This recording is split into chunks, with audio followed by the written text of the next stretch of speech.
Ngayon, sa tanong mo, kung gusto mong malaman kung ano ang totoong relihiyon at kung sasagutin naman ako ng Biblia, ano po ang totoong Biblia?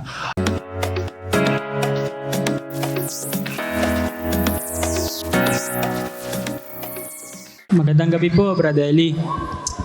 Gusto ko po sanang malaman kung ano po ang totoong relihiyon.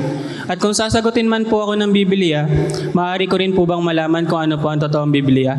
Kasi po, di ba, ilang beses na po itong naisalin at baka po na ito yung nadagdagan at nabawasan po. Yun po. Salamat po sa Diyos. Kapatid, ako naniniwala ang Biblia mapipreserve kahit na sadyain pa nila na bawasan o dagdagan, malalaman mo yon. Ang katunayan, hanggang ngayon, meron tayong tinatawag na manuscripts. Ang manuscripts ay scrolls o mga kasulatan na sinulat ng kamay. 1,600 taon na ang nakakalipas. Isa dyan ay nakita ko sa London. Nang pumunta ako sa British Library, ang tawag dyan ay yung Codex Sinaiticus. Sulat kamay ito, translation ng Biblia sa Greek. Yung Codex Sinaiticus was written in the year 330 and 360 AD. Napakalapit sa panahon ng mga apostol. Namatay ang kahuli-huli ang apostol, more or less mga 100 AD. Nakakita ng mga manuscripts ng Biblia dating back to 120. Ibig sabihin, 20 anyos lang ang pagitan mula sa kamatayan ni Juan. 20 anyos lang, napakalapit pa nun, hindi pa pwedeng mapulyut ng masyado ang Biblia. Basahin mo nga muna yan, Sis Luz. P52 fragment.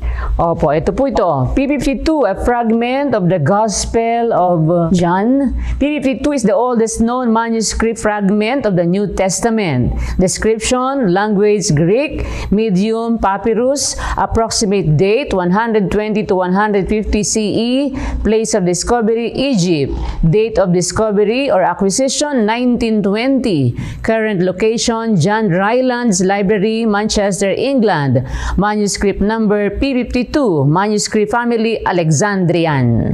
Those are things wonderful na makakita ng mga manuscript ng Biblia dating back to the time of the apostles. Kasi yung Gospel of John was written year 98 AD. Yun namang Revelation was written 96 AD. Ibig sabihin, more or less, bago namatay si Juan, na isulat yan. Palagay mo namatay si Juan after 2 or 1 year. Mga 100 AD. Yung oldest known fragment ng Gospel of John ay approximately 120 Christian era or 150. Napakalapit. Yun namang Codex Sinaiticus na sinasabi kong nakita ko mismo doon sa British Library, sinulat naman ito 330 to 360 AD. Napakalapit lang almost 200 years from the time of the Lord Jesus Christ. Ibig sabihin kung ang American Constitution 200 years ngayon ay kept intact. If you are going back 200 years in American history, makikita mo yung umpisa ng konstitusyon ng Amerika, intact pa yon. Ibig sabihin, hindi pa napupulyot yun. Wala pang amendments na ginagawa. Hanggang ngayon, nakikita mo, 200 years. Kung panahon ni Juan, lalo namang maingat ang mga tao noon. Kasi alam nila, mahirap magsulat. Walang printing press noon. Kaya iniingatan nila yung mga kopya ng kasulatan. Ngayon, bukod doon, may pangako ang Diyos na iingatan niya ang kanyang salita. Basahin natin ang awit 12:6-7. Ang mga salita ng Panginoon ay mga dalisay na salita, na gaya ng pilak na sinubok sa hurno sa lupa na makapitong dinalisay. Iyong iingatan sila, O Panginoon, iyong pakaingatan sila mula sa lahing ito magpakailanman. Iingatan ng Diyos yung kanyang salita. Ang katunayan, kinumpirma ng Diyos yan na iingatan niya ang kanyang salita sa Jeremias 1:12. Nang magkagayoy, sinabi ng Panginoon sa akin, iyong nakitang mabuti, sapagkat aking iniingatan ang aking salita upang isagawa. Ayon, iniingatan ang aking salita. Pag ang Diyos ang nag-iingat, wala na tayong question doon. Kaya nga ako naniniwala hanggang ngayon, we have the real teachings of God in the Bible. O, hindi naman polluted yun Igalang mo yung ama't ina. Hindi ba totoo naman yun? Igagalang mo yung ama't ina sa Panginoon. Siyang unang utos na may pangako upang mabuhay ka ng malaon sa lupa at ikaw ay yumaong mabuti. Salita ng Diyos yun, na ingatan yun hanggang sa ating panahon. Kaya kung halimbawa, dito sa mga bagong salin ng Biblia, may pollutions na, may mga binago na, ang gagawin mo lang, babalik ka dun sa mga original na mga manuscripts Yung mga manuscripts na nasa mga libraries of the world. Meron tayong mahigit kumulang 10 mga oldest manuscripts of the Bible. Pakibasa mo nga, Sis Luz. Ito po yan. Oldest manuscripts of the Bible, Oxyrhynchus Papyrus, oldest manuscripts in Greek, 3rd century, Codex Sinaiticus in Greek, 4th century, Codex Vaticanus in Greek, 4th century, Codex Palimpsestus Sinaiticus in Old Syriac, 4th century, Codex Babiensis in Old Latin, 4th century, Codex Washingtonianus in Greek, 5th century, Codex Alexandrinus in Greek, 5th century, Codex Nitriensis Curetonianus in Old Syriac, 5th century, Codex Bezae in Latin, 5th century, Codex Marcellianus in Greek, 6th century, Codex Purpureus Petropolitanus in Greek, 6th century.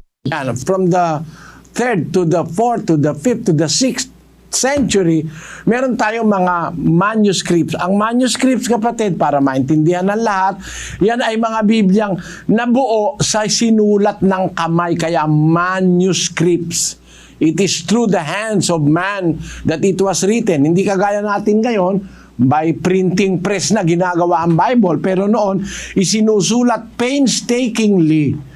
Mahirap man sumulat noon, isinulat yan ng mga kinasihang tao ng Diyos para makarating sa ating panahon. Ngayon, sa tanong mo, kung gusto mong malaman kung ano ang totoong relihiyon at kung sasagutin naman ako ng Biblia, ano po ang totoong Biblia?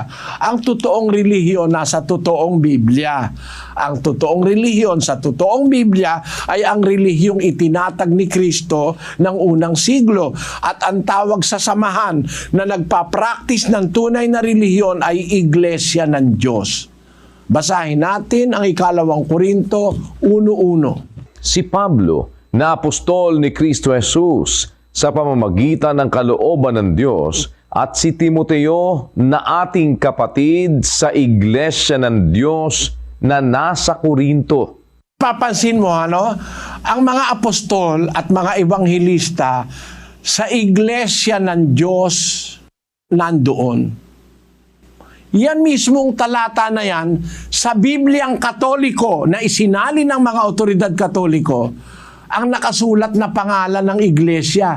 Sa Bibliang Katoliko, sa 1:1 ng 2 Korinto, pakibasa, kapatid na Luz. Ito po yan sa Bibliang Katoliko, si Pablo, apostol ni Kristo Jesus sa kalooban ng Diyos, at ang kapatid na si Timoteo sa Iglesia ng Diyos na nasa Korinto. Ayan, Iglesia ng Diyos. Katolikong Biblia yan, Kaya hindi nila binabasa ngayon yan, mabibisto sila na pinalitan nila yung Iglesia ng Diyos ng ibang tawag. Nakasulat naman yan sa istorya ng Katolisismo. Doon sa libro na tinatawag Discourses on the Apostles' Creed na ginawa ng Catholic authorities, Menihil Obstat. Ang sabi dyan, pakibasa mo, Sis Luz. Ito po yan, Discourses on the Apostles' Creed by Reverend Clement H. Kroc, page 191. In 1870, at the Vatican Council, the name Roman Catholic Church was proposed, but it was rejected. The bishops assembled unanimously decided upon this official name, the Holy Catholic Apostolic Roman Church. Kita mo? Yung mga sa Vatican Council noong 1870, ibig sabihin, wala pang 200 taon yan kasi sa 2070, 200 taon na ang pangalan ng Iglesia Katolika ay sa Vatican Council noong 1870, ang pinagkaisahan nilang pangalan, the Holy Catholic Apostolic Roman Church. wala sa Biblia. Kasi ang nasa Biblia, yung iglesia ng Diyos na pinamahalaan ng mga apostol, ipinangaral ng mga apostol, mababasa sa lahat ng Biblia. Basahin mo sa Tagalog, nasa Biblia.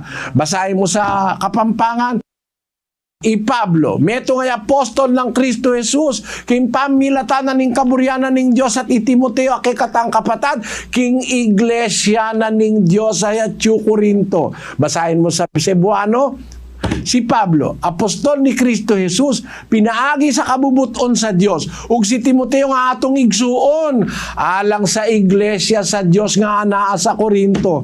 Basahin mo sa Ilocano, ni Pablo, may isang apostol ni Kristo Jesus, gapu iti pagayatan ti Dios, kastamit ni kabsat at Timoteo, isurat na iti iglesia ti Dios nga daay Corinto. Ay, kahit saan mo basahin. Basahin sa Kastila, kapatid na Daniel. Pablo, apostol de Cristo Jesús por la voluntad de Dios, y el hermano Timoteo, a la iglesia de Dios que está en Corinto. Amen, iglesia ng Diyos. Ngayon, sasabihin mo sa akin, kapatid, ano ba yung tunay na relihiyon sa Biblia? Eh, di yung nasa Biblia, paano mo malalaman na yung tinasabi na yun totoong nasa Biblia? Eh, di lahat ng Biblia, puntahan mo mula sa manuscript, nandun yun. Iyon ang sagot ko sa tanong mo. Sana naunawaan mo. Maraming salamat po.